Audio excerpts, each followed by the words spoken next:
ভাগ্যে যেন ভালো কিছু আল্লাহ লেখেন, আপনার নসিবে যেন ভালো কিছু আসে, আপনার রিজিকে যেন আল্লাহ বরকত দান করেন, এর জন্য বেশ কিছু আমল আমরা কোরআন হাদিসের আলোকে বলতে পারি, সাজেশন দিতে পারি।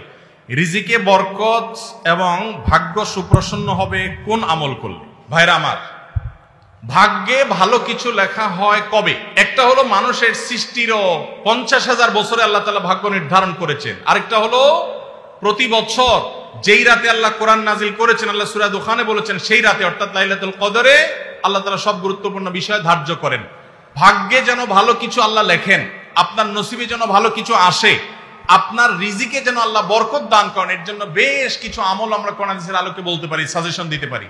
তবে তার আগে আমাদেরকে জানতে হবে যে ভাগ্য সুপ্রসন্ন হওয়া বা রিজিকে বরকত হওয়া বলতে কি বুঝায়। ভাই, রিজিকে বরকত হওয়া বলতে বুঝায় আপনি যা কামাই করবেন এর ভিতরে আল্লাহ তাআলা কল্যাণ দিবেন, যা কামাই করবেন এর ভিতরে বরকত হবে। প্রাচুর্য না, অনেক টাকা না, যা হবে এটাতে কি হবে? বরকত হবে। আমরা কি বরকত চাই না সম্পদ বেশি চাই? বরকত চাই। বরকত যদি চান, এক নম্বর হলো ঈমান এবং তাকওয়া লাগবে। আল্লাহ বলেছেন ওয়ালাউ আন্না আহলাল কুরআ আমানু ওয়াত্তাকাউ লাফাতাহনা আলাইহিম বারাকাতিম মিনাস সামা। যদি কোন জনপদের লোকেরা ঈমান আনে, আল্লাহর ভয় অন্তরে লালন করে, আল্লাহ বলেছেন আসমান থেকে বরকতের সব দুয়ার খুলে দেওয়া হবে। এজন্য ভাই, ঈমান যদি থাকে, তাকওয়া যদি থাকে, গুনাহমুক্ত জীবন গড়ার সংকল্প যদি থাকে, বরকত আসবে জীবনে। নাম্বার 2, ইস্তেগফার বেশি বেশি করলে।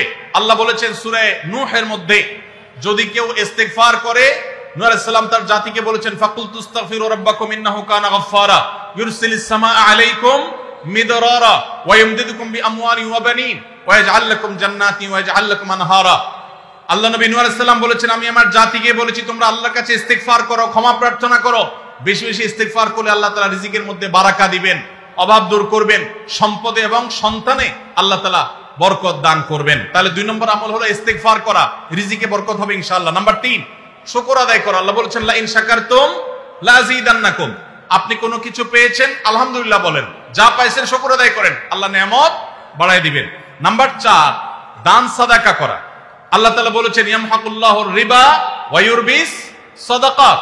আল্লাহ সুদকে ধ্বংস করবেন, তবে সাদকা এবং দান এটাকে আল্লাহ তাআলা বাড়িয়ে দিবেন। এইজন্য কেউ যদি দান করে, আল্লাহ তাআলা তাকে কি দেন? বরকত দান করেন তার রিজিকে।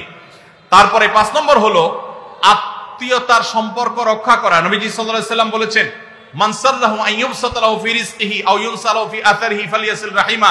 যে ব্যক্তি চায় তার আত্মীয়তার সম্পর্কে, যে ব্যক্তি চায় তার হায়াতে বরকত হোক, তার রিজিকে বরকত হোক, সেই জন্য আত্মীয়তার সম্পর্কের সাথে সম্পর্ক ভালো রাখে, আত্মীয়দের সাথে অর্থাৎ রক্ত সম্পর্কে আত্মীয়দের সাথে যেন সম্পর্ক কানেক্টেড রাখে, বিচ্ছিন্ন না করে, তাহলে তার রিজিক এবং হায়াতে বরকত হবে।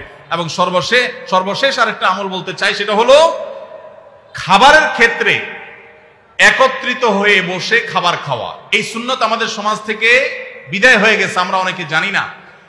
আবু দাউদের একটি হাদিস বর্ণিত হয়েছে, নবীজি সাল্লাল্লাহু আলাইহি সাল্লামের কাছে এক ব্যক্তি বললেন, হে আল্লাহর রাসূল, আমরা খাই কিন্তু অনেক খাওয়ার পরেও পরিতৃপ্ত হই না, পেট ভরে না, খাবারের চাহিদা পরিপূর্ণ মিটে না, কারণটা কি?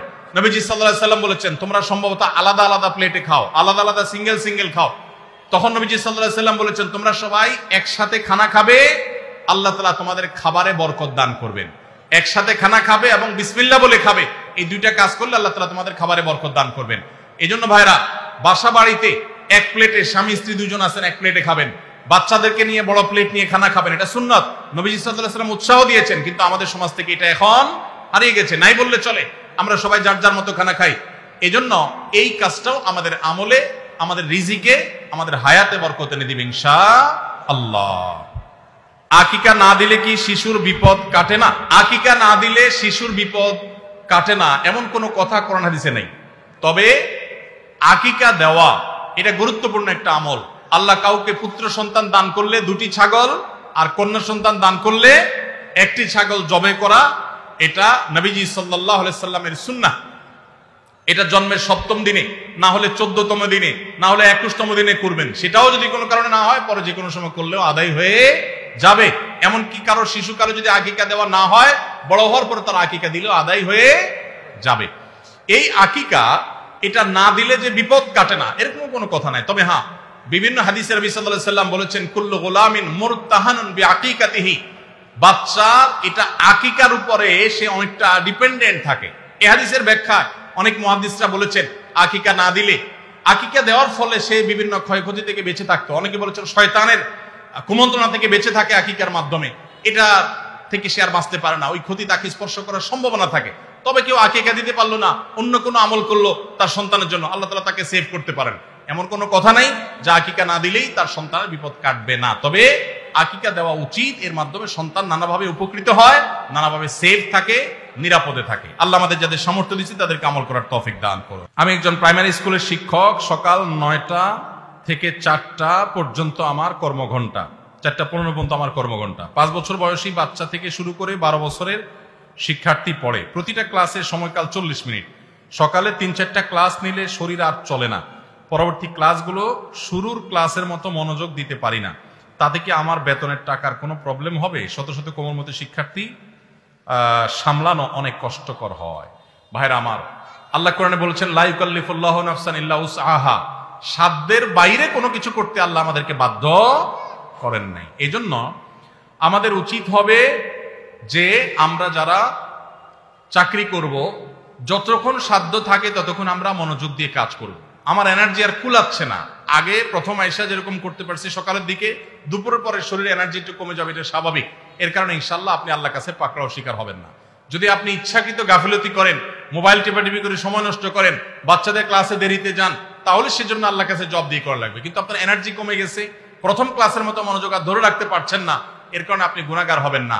আলহামদুলিল্লাহ, এরকম শুদ্ধ সুস্থ চিন্তা করার মানুষ যে আছে, বান্দার হক সম্পর্কে এতটা সচেতন মানুষ আছে, এটাই তো একটা সমাজের জন্য আনন্দের বিষয়। আলহামদুলিল্লাহ, সন্দেহাতীত ভাবে এটা একটা সুখের সংবাদ যে একজন ভাই চাকরি করে, স্কুলে চাকরি করে তার ঠিকঠাক মতো বেতনটা হালাল হচ্ছে কিনা, তার মনোযোগ কমে যাচ্ছে, সেজন্য আল্লাহর কাছে দায়ী থাকবেন কিনা, এই যে চিন্তা মনে আসছে, এটাকেই বলে ঈমানী চেতনা। এই ঈমানী চেতনাই তো আমাদেরকে ভালো মানুষের দিকে নিয়ে যায়। আল্লাহ আমাদের ভাইকে আরো বেশি ঈমান আমল বানানোর তৌফিক দান করুন। আইডি কার্ড ও পাসপোর্ট বানানোর কাজ করা হালাল নাকি হারাম? আইডি কার্ড বা পাসপোর্টের কাজ, অর্থাৎ কারোর আইডি কার্ড পাসপোর্ট লাগবে, সেটার জন্য কাগজপত্র রেডি করলেন, অনলাইনে ফর্ম ফিল আপ করে দিলেন, এসব কাজ টাজ করে আপনি ফি নিলেন, এটা জায়েজ আছে। কিন্তু আপনি আইডি কার্ড এবং পাসপোর্ট অবৈধ উপায়ে যেটা পাওয়ার কথা না সেটা পাওয়াই দিবেন, যেটা 10 দিনে পাওয়ার কথা সেটা 5 দিনে পাওয়াই দিবেন, এই রকম করে যদি আপনি অফিসারদের সাথে তলে তলে লিঙ্ক করে ঘুষের লাইন করে আর ক্লায়েন্টের কাছ থেকে টাকা নেন, তাহলে সেই উপার্জন আপনার হারাম। কথা কি বুঝাতে পারছি? একটা হলো যে আপনার একটা দোকান আছে, কম্পিউটারের দোকান আছে, নেট সার্ভিস আছে, আপনি অনলাইনে ফর্ম ফিল আপ করে দিলেন, কাগজপত্র আগায় জোগায় দিলেন, এটার জন্য ফি আপনি 2000 4000 আপনি নিতে পারবেন।